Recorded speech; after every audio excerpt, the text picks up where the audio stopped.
rebooted. Bangernomics, rebooted.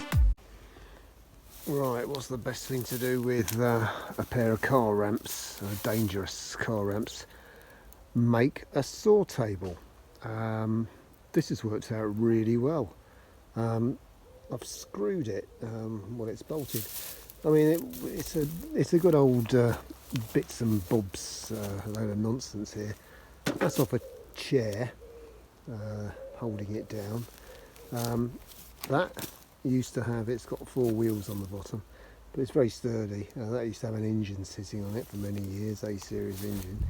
And these are, ramps which are not the safest things to use sometimes.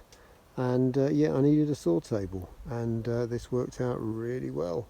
I won't show you pictures of me sawing it because you might not like my sawing technique, although I do wear safety gear.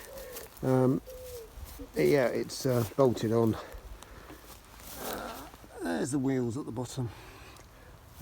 There's a clamp holding them together. It's not absolutely necessary to have that there, but it does help.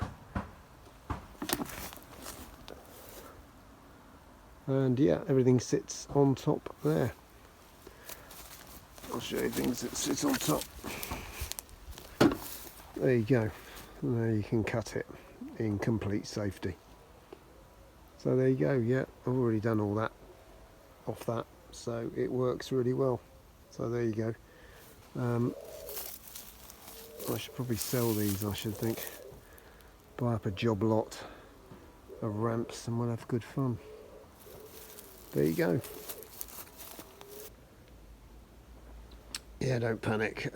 I've got a spare set which I can use for ramping purposes. So there you go. With those you can make a saw table. Patent not applied for. There you go.